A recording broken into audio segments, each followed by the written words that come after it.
দাদা, এই যে মেনু, কি খাবেন বলেন? আমার জন্য এই ফ্রাইড রাইসটা নিয়ে আসা। আচ্ছা ঠিক আছে, আর কিছু লাগবে? না, আর কিছু না। আচ্ছা ঠিক আছে। কফিটা অনেক টেস্ট হয়েছে। হ্যাঁ, তুমি ঠিকই বলছো, কফিটা অনেক মজা হয়েছে। পারুল, তুমি কি এবছর একটা রোজা রাখছো? না, আমি রোজা রাখি না, আমার রোজা থাকতে অনেক কষ্ট হয়। হ্যাঁ, আমারও সেম একই অবস্থা, কষ্ট হয়। বয়সটা হয় না তো, ওই জন্য রোজা রাখা হয় না। আগে বয়স হোক, তারপর ধর্ম পালন করবো। দাদা, এনেন আপনার খাবার। আচ্ছা ঠিক আছে।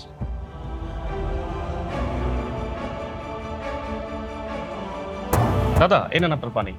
কি ব্যাপার দাদা, আপনি বসে আছেন কেন, কোনো খাচ্ছেন না যে?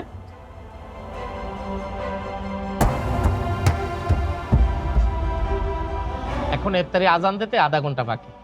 কি বলেন দাদা, আপনি তো হিন্দু মানুষ, আপনি তো রোজা রাখেন না, ইফতারের সাথে আপনার খাবার সম্পর্ক কি?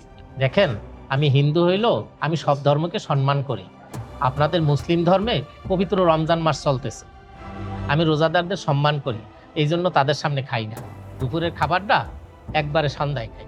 কি বলেন দাদা, আপনি অন্য ধর্মের হয়ে আমাদের ধর্মকে এত সম্মান করেন, অথচ আমাদের ধর্মের অনেকেই রোজা রাখে না, ওই দেখেন সারাদিন খাচ্ছে।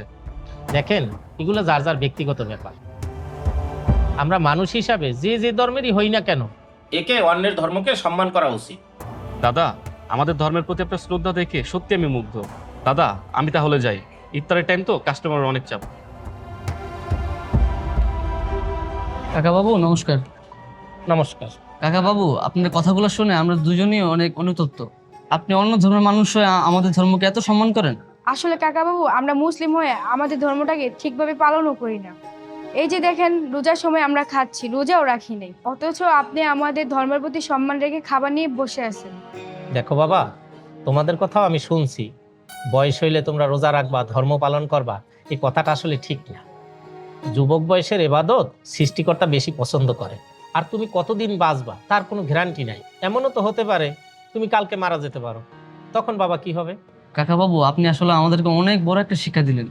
আমরা কথা দিচ্ছি, কালকে থেকে আমরা সবগুলো রোজা রাখবো। কাকা বাবু, ভালো থাকবেন, আজকে তাহলে আসি, নমস্কার। নমস্কার।